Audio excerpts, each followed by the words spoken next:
Welcome to Cinemophile, where we bring you the best in independent, documentary, and foreign films, and we talk to the people who made them. I'm your host, Mike Caspar, and you can find out more about the program by going to cinemaphilepod.com. On Christmas Eve, Cliff, a newly sober improv comic, cracks a tooth and lands in the emergency care of Didi, an older, no-nonsense dentist. What begins as a routine checkup sparks an unpredictable evening of misadventures and so much more. It's a heartfelt film. It's beautiful to watch. There's just so much to recommend about the Baltimorons. And we're joined today by the co-writer as well as lead actor and co-producer, and that would be Michael Strassner. Michael, welcome to the program. Thank you so much for having me, Mike. I really love to be here. Thank you for the kind words about the little movie. I really Oh, appreciate yeah. The little movie that can. How's that? it. I mean, it really does a great job of setting a tone, establishing characters, and in a just kind of a very realistic way. The way you approach your characters, the way Liz approaches Dee Dee, feels very lived in. I know you co-wrote the script. How did this all go from your writing into what we see today as the Baltimorons? You know, Jay and I's relationship started like every other 2020 relationship online, Instagram. You know, I was putting up comedy videos kind of every day during the pandemic and just putting up new stuff. And one day I saw that Jay Duplass followed me. I was like, oh my God, like this guy's my hero. I've read their book about making movies and I've seen all of their movies. And I just was kind of in awe that this guy who I've looked up to for years thought I was funny. And so I was like, you know what? I'm going to shoot my shot. I'm going to DM him because I'm working on a project and I want to find this actress for it. And I'm just going to see if he can help me. I did that. And then 6 months later, he got back to me and he said, dude, I'm old. I don't know how Instagram works. And he was like, come over to my house. And I went over his house. And this is the thing that's kind of like unheard of in Hollywood. He took the time out of his day to help a stranger out.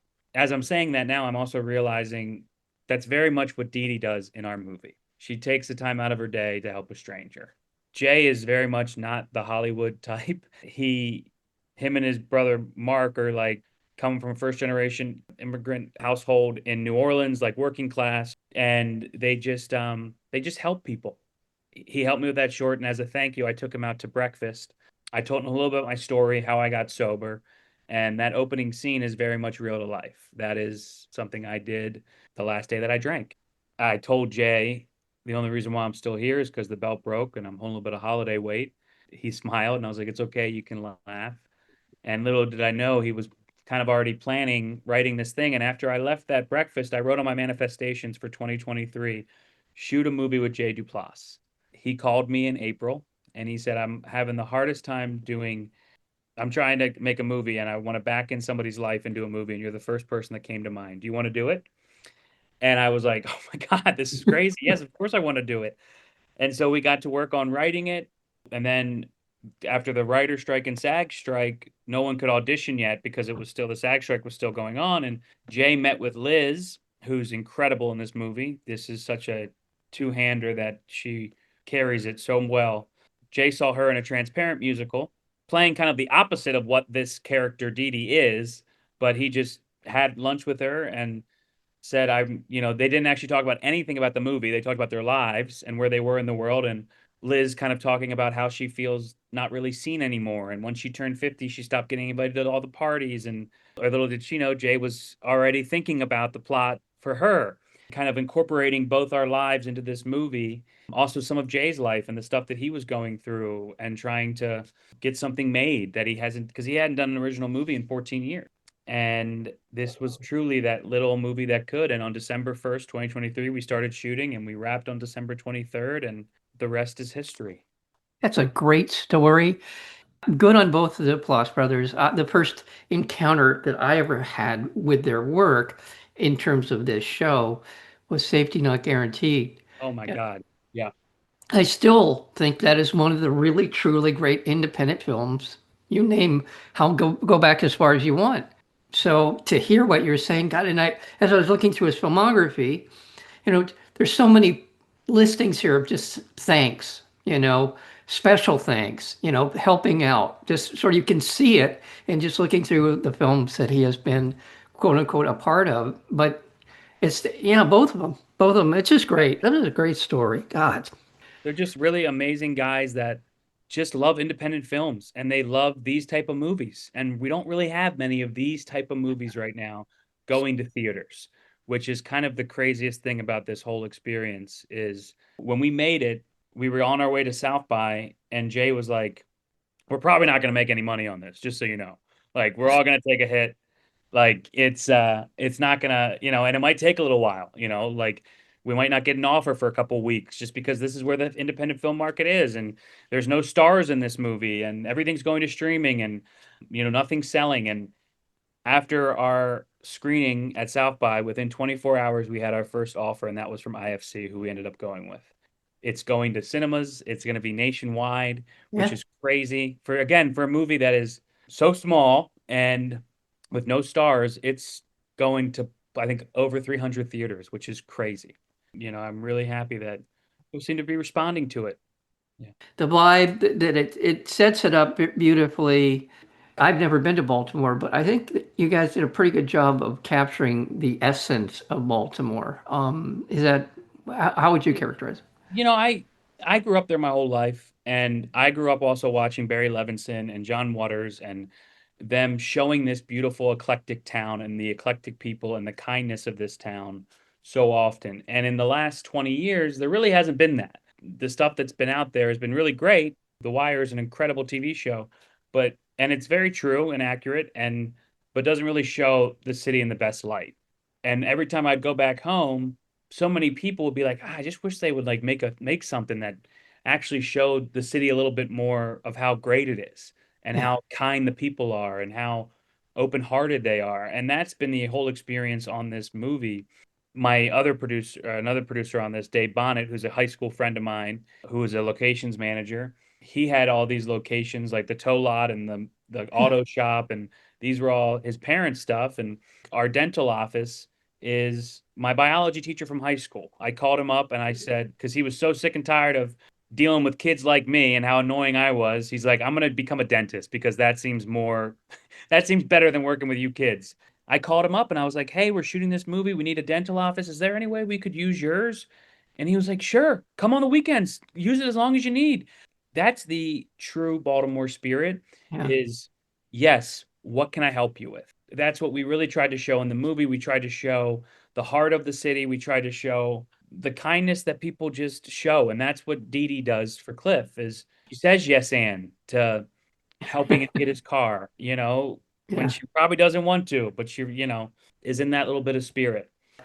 We've been talking about Liz Larson, and she plays the part of Dee Dee, woman who is your dentist in this particular medical emergency, and it unfolds from there.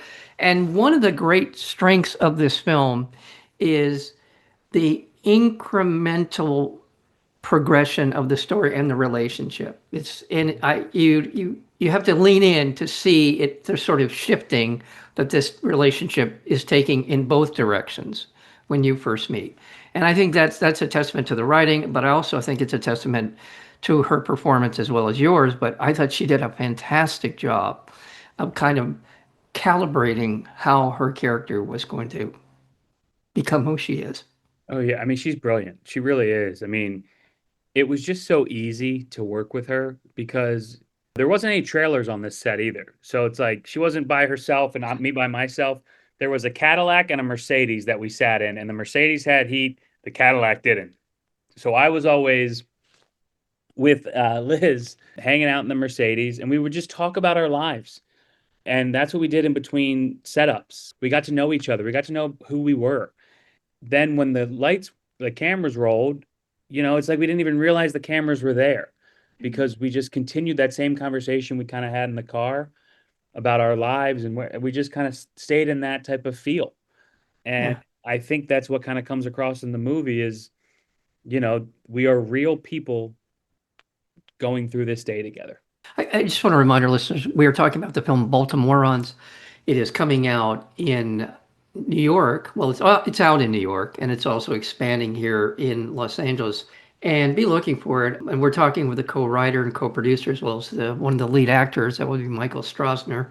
One of the things that defines this as an independent film is the not only the acting, the characters, the acting, but I love a good independent film where the camera work is just right where it's supposed to be, like right up in your, in these scenes, and you get an opportunity to see actors really hone their craft. I would narrow that down to Liz is a master of the look, whatever it might be in particular situations.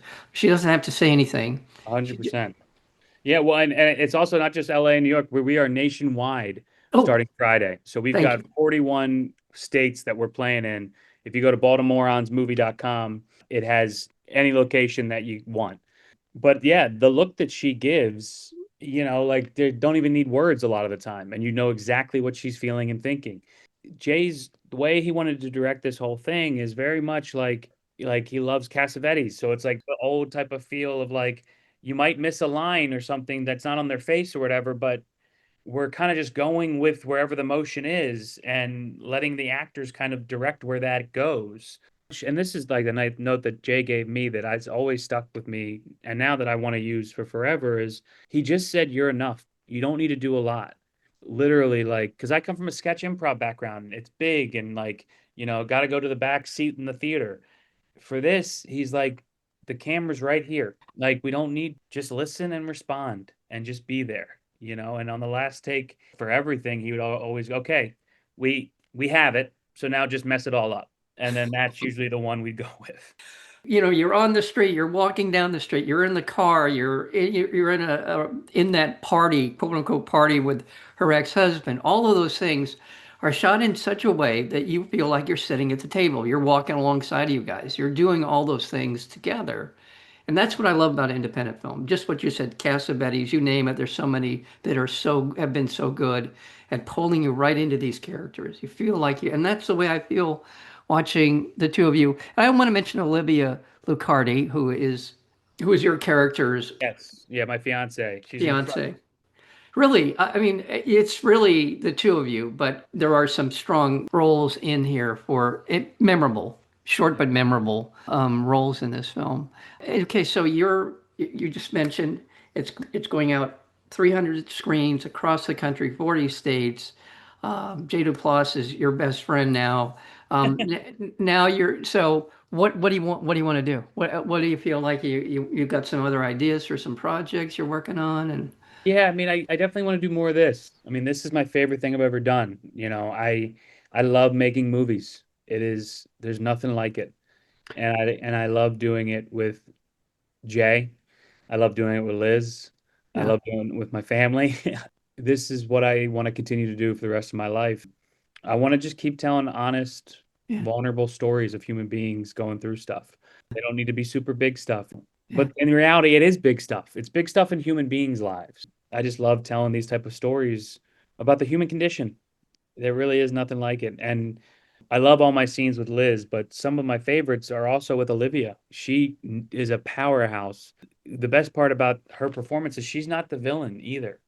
Yeah. She's on her own journey as well, and she's tired of dealing with the guy that you're constantly worried about. That's her own struggle. I don't want to give anything away, but yeah, what she does up in that attic and on the dockers is just some of the best scenes in the movie. I think as the film progressed, I doubt it was shot in sequence, but I just felt like your level of confidence, your finding your voice in this film was a lot of fun to watch. I'm also of a theory, and I think you'd probably agree. I hope you will, and that is comedic performers make some of the best dramatic actors that we've ever had in American cinema. I mean, I couldn't agree more.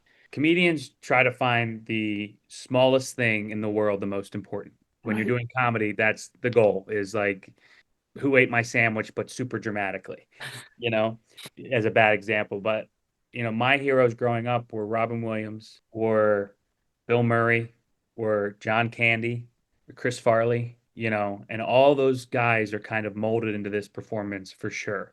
I always say that this movie's kind of like it's a buddy comedy, it's a romantic comedy, it's got drama, it's got It's a heist movie as well. It's got all these things in it.